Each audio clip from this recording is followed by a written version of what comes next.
Hello and good afternoon, good morning, good evening, depending on where you're joining us today with today's episode of the PivotCast. I'm your host, Sarah the Pivoter, and here on the PivotCast, I'm interviewing super red humans in all walks of life doing really epic shit in this world. And so today, I want to bring the voice of Elysia Skye to you so she can share her story. And we're going to be talking about the power of choice and how we can design and choose the life that we really dream of, that we wish for. We're going to be talking about how we can go from ideation into creation so that we can make this our reality. It's 100% possible. We can both attest to it from our experiences. We're going to dive into that. Before I bring Elysia on, I'd just like to give you a brief introduction. So she and I have met in our coaching program. We work with an amazing coach called Nicole, and Elysia helps heart-centered coaches and creatives claim limitless success without the fear of being judged from having inauthentic strategies by using mindful accountability and intuitive direction. And I thought this was super powerful because many of us on our journeys for success and our quest in life, we end up getting derailed and sidetracked by things that we think we should do instead of what intuitively feels right. So that's what we're going to be diving in today. She's a master certified life purpose, clarity, and mindfulness coach, and she works with individuals and corporate teams using the proven techniques that she has actually developed for her online coaching program, the Brilliance Method, as well as course creation clarity. So to quote Elysia, when we are fully present to each moment, we make quick, clear decisions. We practice excellent self-care, and our capacity for patience and kindness expands. Our abundance in all areas of our life increases, and this is the place to create your life from. And she is there to help us get there quickly. And I like to move fast. So if you guys are ready, let's bring Elysia on so we can hear all about what we can do. Thanks, Elysia. Thanks for being here. Thank you for that beautiful introduction. Hi, Sarah. Hi, friends. Thank you for everyone joining us live. Now, remember, this is streaming into multiple platforms, so please do comment with your questions if you're watching this live or the replay. We'll see them if you gave StreamYard permission. If not, we'll come back and answer you after the fact. So, Elysia, let's talk about the power of choice. Why was this the topic that you wanted to talk about today? Well, when I created my coaching program, the Brilliance Method, I mapped out how did I get here, right? I am so grateful. I make very good money as a life coach, as an intuitive business coach. I'm married to my soulmate, right? And, maybe we have more than one, but I'm married to this one who I love so much. And I'm blissfully, ridiculously happy. And, I've overcome a lot in regards to illness and trauma and whatnot, as most of us who are doing this type of work have, right? So when you look at, okay, how did I get these results? Like, my life is pretty amazing. I feel very fulfilled and I'm so blessed and so grateful. How did I do it? And it's one of the pieces that I teach in course creation is when you're mapping out your program and the results you're teaching, look at your own life, look at how you did it, right? And so in the Brilliance Method, in the 8 modules, module 4 is around the power of choice. And what I learned is that early on, when I felt out of control, right? When I was blaming other people, when I felt like a victim of circumstance, when I was making everything so real and giving my power away, I forgot that how I choose to see my life is my power, is my free will, that my perception is everything. And there's a beautiful line in a Pearl Jam song. I'm a huge Pearl Jam fan. And the line is, how I choose to feel is how I am. Like, oh my goodness. Yeah, I forgot to do that for the first 20 something years. And I got breast cancer. So we'll go into that a little bit later. But yeah, it was all inspired just by reflecting, by looking at this beautiful life and going, okay, how did I get here? I chose it. Yes, I love that because we do have that power of choice. And I think a lot of us abdicate that responsibility to others because it's actually really scary to admit that we have this kind of power. And it's easier to just stay in these old routines and structures that we've built that have been constructed for us. As you said, many of the people, most people in this field have gone through trauma or some big life pivot or event, and that's why they're doing what they do. I'm definitely very interested to hear your thoughts on how you not allowing yourself to choose or being in these circumstances led to the breast cancer. And then after that, because Dr. Christine Northrup, I know, talks about, especially women, for example, who don't process grief, they'll develop breast cancer on the left breast specifically. And so there's like a lot of these little things that come up, and, our logical minds try to take over and give us a story, but the reality is often very different. And there's a lot of science to prove both ways, no ways. So it's really down to your intuition. And so I'd really like to hear your thoughts on that. Yeah, thank you. I love Dr. Christine Northrup, and I've seen her speak. I've spoken to her, and yeah, and Louise Hay wrote a lot about. Oh, we're getting a little bit of an echo for some reason. Louise Hay wrote a lot about, you can heal your body and where that happens. So that left breast with grief is heart, right? Heartbreak, where our heart is. So yeah, our bodies, as we know, are so ridiculously sensitive to what our minds put our body through. And when I was young, my mother died tragically suddenly when I was 12, and I stepped into that, matriarch role right away. Like, okay, I have to take care of everybody now. Even the night she died, I was doing that. And, reflecting on it later, going, wow, I was a pretty awesome kid. And I took on a lot, and I'm proud of her, but I don't have to live that way anymore. Right. That's the choice. That's the pivot, Sarah, right? That awareness that I'm safe and I'm loved, even if I don't sacrifice myself for everyone anymore. And really trusting that you're going to be loved, even if you're not the one laying down in traffic. Yeah. Okay. So, in my early 20s, teens into my 20s, I was a professional actor. And there's a lot of pressure for anyone who's in the creative arts or industry, that there's so much of who you are that is judged and validated by your industry. And that's not just in the entertainment industry. I mean, it happens all over the place in legal, in the restaurant industry, and they say in branding and marketing, right? You're showing up like it's your authentic self.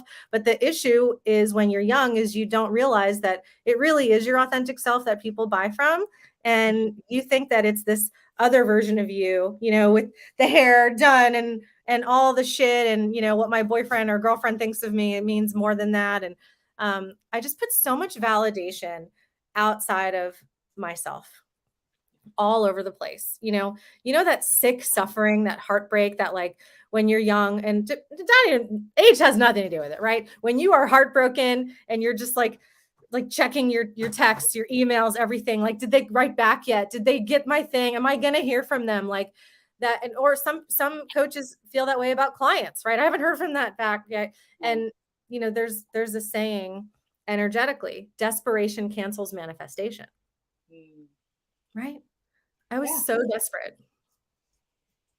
And I think, the more we ironically need something, we desperately need something, it's like that clinging to sand, right? Or water. It's just going to slip out because you're squeezing it too hard. But if you just cup the water, then the water can be held in your hand and it can be nourished and nurtured. But as soon as you squeeze it, you just, there's nothing left. Yeah. So yeah, you're right. I mean, that's a beautiful example. And that's what I was doing to my life. And then about a week before I turned 24, I found a lump on my breast, on my right breast. And it turned out to be stage 3 cancer. And, talking about your intuition, you mentioned our intuition, and that's a big part of all of our lives. Like you who's watching, you have just as much of an intuitive ability as you do the ability to taste and smell and see and feel. Like it is the sixth sense. And the only reason why you can't hear it as well as you can is a lack of mindfulness and overconsumption of everything else, right? The electronics and the social media and the shitty food and all of that, which doesn't mean we can't do those things. I do all those things, right? Yeah. Do them mindfully and take time to do other things that are not those things mindfully and slow life down. And then that little halo lights up like your 7th chakra, and all of a sudden you can hear. You can hear. So I heard this voice say, "You have cancer," loud and clear. And at 24, and not being a hypochondriac, it's like cancer, right? So I called my doctor. I left a message. I was like, "Hey, I found a lump in my breast. I don't normally have lumpy breasts. I know that's a common thing. As we get older, it's even more common. But at 24, barely 24, no. I said, I need to come in. I need to get this checked. I went in. Long story short, they said, you're only 24. It's probably just a cyst. Come back in a month. Let's see how it goes. Right. But Sarah, I couldn't ignore that voice. Right. You know, like there's been times in your life where everyone tells you one thing and you're like, no, I have to. Not really. Yeah. No, you have to, right? That's what led you back and forth across the world how many times, right? Yeah, Right. absolutely. You just have to. So I said, no, I'm going to go to the women's center and I'm going to get a mammogram and a biopsy and I'll just put it on my Amex. And they were like, okay, well then here's your referral to go and do that if like you want to do that. At the time, my health insurance back then, this is in 2005, would not cover stuff. Health insurance is so much better now than it was then. And it's not perfect, but it's better now. So turns out I had stage 3 cancer, very close to stage 4. The younger you are, the faster it grows. Yeah. And they said, you need to have surgery tomorrow or you can be dead in a month. And then the first doctor would have just told you to come back in a month. I would have died. Yeah. Listening to my intuition literally saved my life. So how can I not teach this to other people? Absolutely. I have goosebumps. And you're right. You know, there's been those moments where, you know, there's things going on and people are like, it's not a big deal, but you're like, no, there's just something I have to follow here. And every single time you follow through, you're astounded at what you find.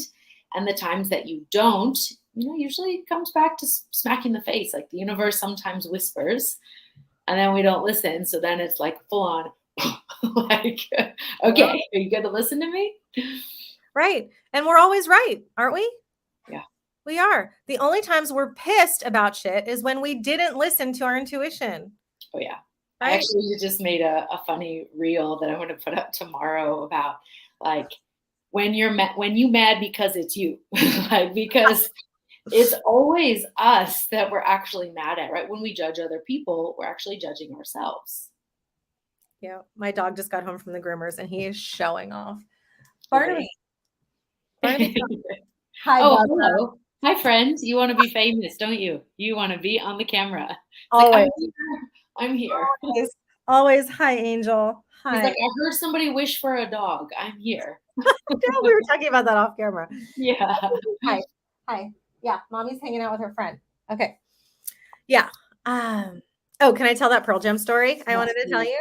Pearl Jam story. Okay, so I'm a huge Pearl Jam fan. I have seen them, I don't even know how many times, over 50 times. And yeah, in 2018, I was producing these incredibly powerful videos for Gap Inc., the clothing company. And Gap Inc. owns Gap, Banana Republic, Old Navy, so many. There's Athleta, there's a handful of them. And they put me in charge of running the production to teach diversity and inclusion and bias and non-bias. And it was a big project, right?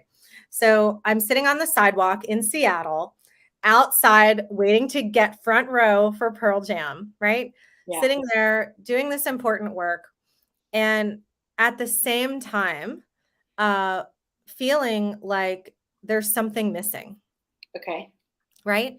And how ironic to be doing something creative, powerful. I can work anywhere in the world.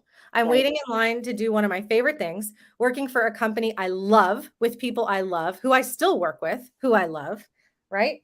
And still feeling like, there's just something missing, right? Not from the project and not from that team, but just something in my own life. And this was before I really gave in and launched my own business as a coach and consultant. You know, I'd been doing mindfulness consulting, not just for them, but for other people and other companies, but to really do it in my way, you know, and it just kind of hit me, you know, that I'm watching all these people around me, right, eating their hot dogs and having fun and smoking weed and doing all this shit. And I'm like, I'm on a work call, right? So it's like, yes, I'm grateful. I can work anywhere in the world, but I couldn't take that day off. I still couldn't. We had a deadline, right? And it needed to be met. And I was happy to do it. But when we get to look at those little pieces in our life of like, there's still a way that I can do this, but I want to do it more my way, right? Which I know a lot of your audience is feeling right now and thinking that they want to do in their lives, right? Which is why they're with you. So we go into the show, and Steve Gleason, who, if anybody knows, has ALS. Okay. He was a football player for the Saints, and amazing man, beautiful wife, beautiful son. His wife gave birth like right when his diagnosis happened, and he made all these videos for his son so he could, so as his son was growing up, he could see Steve like running and playing and being able to walk, right? At this point in 2018, Steve Gleason was basically, and he still is, at the point where he has to use his eyes to tell the computer what to say out loud for him, right? Wow. He can't move his body, barely. He can move one little finger, right? And he's really good friends with the guitar player Mike McCready. And there's a Pearl Jam song called Inside Job. And the lyrics of the song are, "How I choose to feel is how I am." Here you have a man married to a gorgeous woman with a young child who played professional football. Like, and to an outsider would look at him and go, he's imprisoned in this wheelchair, right? Yeah. And he gets on stage and introduces the song. And he says, I'm going to introduce one of my favorite songs. You can find this clip on YouTube if anyone wants to look for it. He's like, I'm going to introduce one of my favorite songs. It's Inside Job. And how I choose to feel is how I am. And I feel fucking awesome.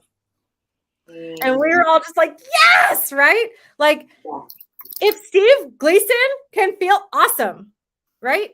In his situation, the gratitude, the perception, the power, the joy, right?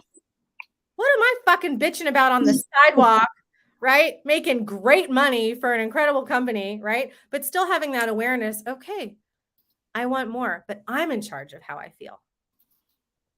Nobody else. Yeah, that moment changed my life.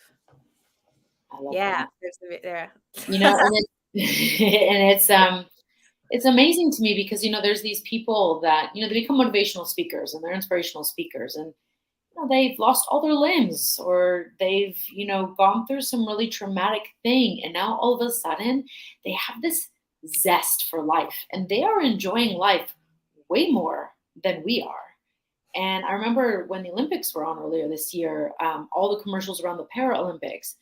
And one of the commercials really stood out to me because it was this male snowboarder. He had, metal below the knee legs. And he only after becoming an amputee started snowboarding. And so he developed this device that people like him could then get on and snowboard.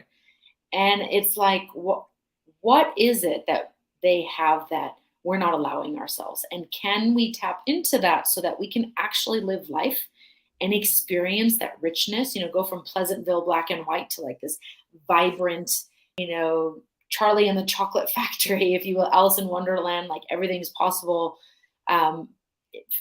land that we can experience now. We don't have to wait until we have this major pivot. Right. That's why people like us go through shit, like Steve, right? To save everyone else from having to go through trauma in order to get it and learn these lessons, right? But we also know some people won't. They won't. They're going to get to a place where they're sick and tired, right? But then they're going to get sick and tired of being sick and tired. And then they're going to make a choice before they get too sick and tired. And that's where people like us get to come in and help. Yeah.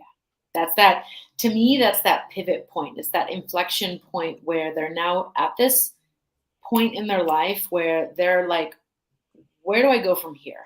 Because most of the time when we make choices in our life, it's yes or no, black or white, do I want coffee or no coffee, or coffee or tea, or sugar or milk? It's like these very kind of distinct and definitive choices. There's no synthesis of anything.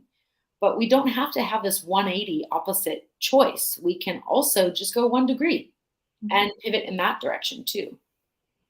Yeah, we can. It doesn't have to be extreme, right? You don't have to burn the house down to start over. No, I love that. I love that. Sometimes it's like you don't like the curtains, so you just burn the whole house down. Yep, been there, done that. Yeah, I've like got 5 keychains doing that. So tell us a little bit more about the Brilliance Method, and this was module 4, having that power of choice. And I know you have a retreat coming up as well. So how do you then walk people through this journey? So they're at this point, they've decided, I'm sick and tired of being sick and tired. And I have these dreams and these wishes. How do you help them go about making that a reality? It's a great question. The retreat and the Brilliance Method do go hand in hand. So I hope people will come to the retreat and get a little taste of it. The retreat is going to be like a sample of the Brilliance Method, a little appetizer, if you will, and very affordable. It's only $97. And we're going to be together for 3.5 days. So that's in July. It kicks off July 18th on 7/18/22. I'm all about the numbers. And we're going to get into it. There's going to be some bonuses in the group. The first one is about soul aligned sales, and it's called soul aligned sales. So with that, that's really going to give people a leg up to make choices from the authenticity of who they are. Well, thank you, darling. Thank you for putting that there. So it's all over the links for it are all over my Instagram and Facebook and whatnot. And with the Brilliance Method, the way to get to that power of choice is, number one, you start by learning to listen to your intuition, right? There's a lot of different techniques and things that I'm going to teach to help people get really clear, get really mindful, practice that mindfulness so that they can hear. Okay. So once you can hear, then you can much more easily make a quick, clear decision to choose. But here's the problem. Just because you can hear it and you know what to do doesn't mean you're going to be fearless enough to do it. Right. Or consistent. So then we get into module 2 in the Brilliance Method, which is embracing fear, right? Choosing love over fear doesn't mean that you have to do things if you're terrified, right? But learning to work through that fear, overcome that fear, and make a choice, and doing some energetic techniques to shift fear into love. And I'll be doing a little bit of that at the retreat so that we can get ready for the power of choice. But when you get into module 3 of the Brilliance Method, it's all about your unique brilliance and discovering what that is, so that when you're at that pivot place of, oh my gosh, I really do want to leap, or maybe I love my business, but I want to take it to the next level and I really want to shine more, or I don't love my business, or I don't have a business and I want one, right? It's just so fun for me as an intuitive business coach. I get to play. I get to walk both worlds. I get to be scientific and spiritual. And, I got my start really officiating weddings. I officiated over 1,000 weddings, more than that, actually. But in being so present with people and practicing and teaching mindfulness and listening to my intuition, being an energy healer and an intuitive, and having 6 successful businesses, before I was 30. And I was like, I need to find a way to put all this together, right? Transferable skills out the ass. Yes. So here we are, right? Shooting out rainbows and unicorns from said ass. Like, Sarah, look at your life and all the things you've done and how magical you are, and like how you have helped people transform, and even your work in higher education and all that, and what, like, how all those experiences, like, even if you ever worked in a restaurant, right? Like all those experiences, how they make you such a powerhouse of a coach. Thank you. Yeah. And, this is something I think that's very important for everyone who's watching to understand, is the things that you have done in your life are all valuable, including the perceived failures, right? Because we all learn a whole lot more when we fall down, right? Like the child, ask any parent, like if you just pick up the child right away or make it so safe for them, then they're like a disaster when they leave the house because they're used to this like bubble. But if you just like let them fall, oh, that's okay. They'll learn. Like they'll learn not to climb that high because it's going to hurt. We have to create this environment for ourselves as well to be able to learn and to be able to make a different decision if it doesn't feel good, right? I mean, I'm very much of the position that everything you do serves a purpose and has led you to where you are, including the things that you might judge yourself for, say like, oh, I shouldn't have done that. That was really bad. Or maybe you were really mean to a person. That's not condoning the behavior that you did. but you had to have that experience in order for you to be where you're at now with your level of understanding. Yep. And then forgive. Yeah. Forgive yourself for being mean. Forgive yourself, right? For being hard on yourself about it. Yeah. and and what you said about, if you protect your kids so much and then they're scared to leave the house, right? Like there's so much of that happening right now. Yeah. And kids are not leaving the house, and more young people are staying at home into their 30s, and parents are resentful, right? Yeah. So that enabling and that self that protection, which might seem like it's self-care, or caring for others, but we have to be willing to take those risks. And when you're smart, which you are and you all are, right? It's not such a big risk, right? It's calculated and it's Yeah. magic. Absolutely. And we can allow it to be magical again. Like think back to when you were a kid, right? And you just lost all sense of time and you were playing and you were creating all these worlds and these pretend things that were happening, but you had so much fun when you were there and it felt real, right? Like you were giggling, you were laughing, like the person chasing you, you thought it was actually a dragon, probably was, Probably was. and now we just, and it's just we then put these constructs around because at some point someone told you, don't do that. That won't be successful. That's not good. Nobody likes that, right? So then you shut it down.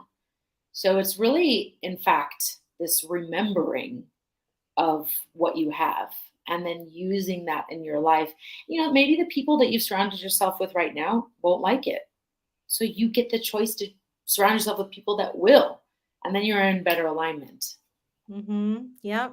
And releasing that guilt or shame around weeding your garden and letting go of those people. Yeah, it can be really hard. I think I have a lot of clients who say like, "Oh, we've been friends since we were in school," or their family, and it's like, yes, you can still have them in your life, but if they're disrespecting you or if they're crossing boundaries after repeated communication around it, you don't owe them your energy. You don't owe them. They do not have the right to walk all over you. It is not a transactional relationship in that regard. So you have the power to choose if you're going to stay there and be subject to this and then waste your energy trying to force it to be something that it's not, or putting boundaries in place. And sometimes that's like, this garden over here is where we can meet, but I won't let you into my garden, right? I love using a garden analogy as that when we talk about boundaries, but there's so many different things that we have to unlearn and then allow ourselves to feel before we can then put on the new clothing, Yeah. basically. Yeah.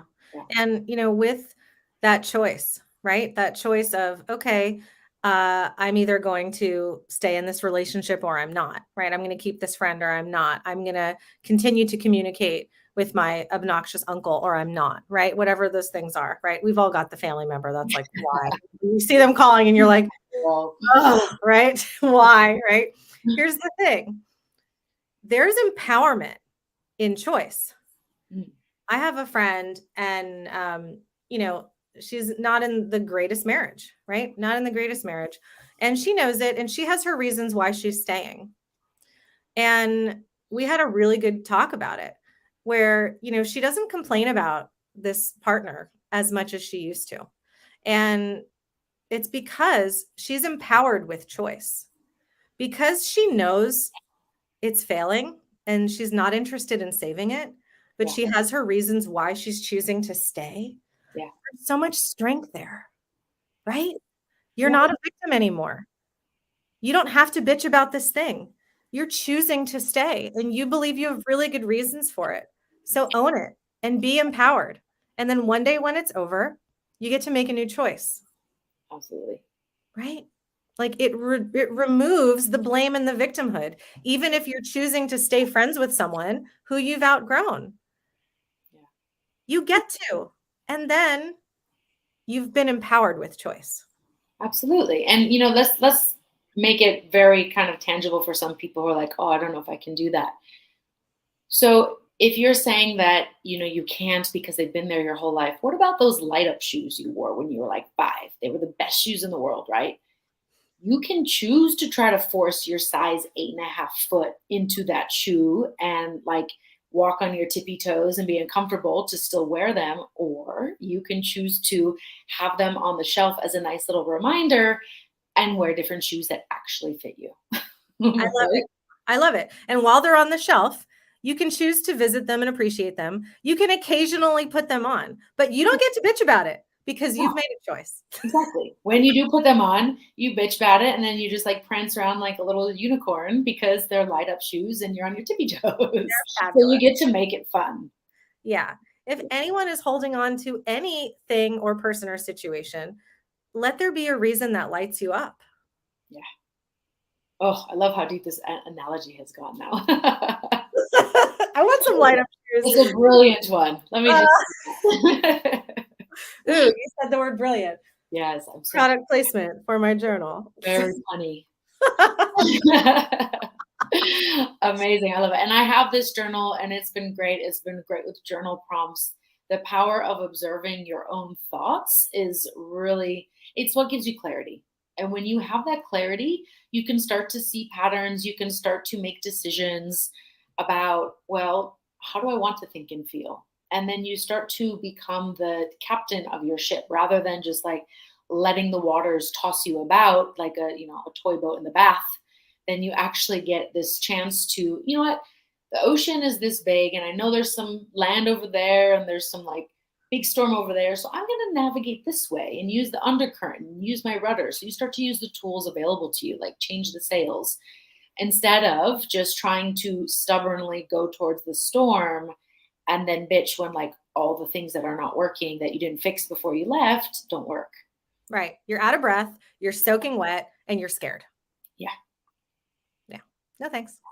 That does not sound like my idea of fun. I'd like to make a different choice. Absolutely. I have to say with the numbers, I know you're very much into numbers. So earlier today, before we came on, the countdown was 111. And then you said something earlier, and on the live, it was like 22:02. And I just looked up and I was like, this clock's going to hit 3:33 any second now. They're just like very aligned right now. So, Elysia, thank you so much for being on here with me today. And I definitely want people to go and check out the retreat. I've done Elysia's retreats in the past. They are amazing. They're so much fun, and you will get a lot of clarity out of it. So I highly recommend that. I've put the links there. So when you're watching it back, you can access them, and they should be posted as well with this video. If you have questions, you can tag us. But Elysia, where's the best place? Where do you like to play and hang out? I have my group. Well, I love your group. So everyone who's here in Sarah's group, awesome group.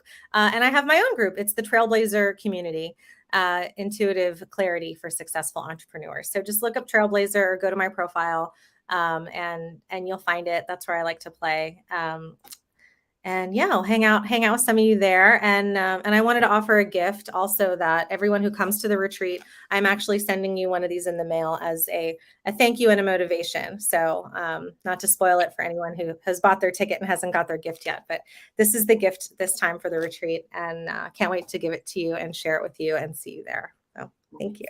Thank you, Elysia. I'll make sure that on Facebook as well, I tag your group. So anyone who's in my group can easily find it. But if you guys need help, just send one of us a message and we'll make sure you can get the link. Thank you, love. This has been such a pleasure. So wonderful to be with you, to connect with your tribe, you incredible, amazing human being who has found your way to Sarah and her powerful world. Stay there. It's a great place to be. That's good water. That's good to be in. Thank you so much, Elysia. I've had a pretty rad time today, so for everyone else who's really enjoyed this as well, if you'd like to take this a step further, I do have a masterclass tonight. It's in 3 hours, 6:30 p.m. Pacific. It's 90 minutes. We're going to be learning how to write your own success check. So one that you can actually cash, by the way, because there's definitely checks that don't work at the bank, and then there's checks that do. So this is going to be how to write one that does work. In any case, thank you so much for joining us today, Elysia. It was a pleasure to have you on as my guest. I can't wait to see the retreat and all the people that come and play. And remember, real pivoters are human beings just like me and you. All it takes is the choice to go out and do something different. So choose one thing today that is going to bring that smile, that joy to your face, and let you sparkle a little bit more brilliantly than you did before. We'll see you guys soon.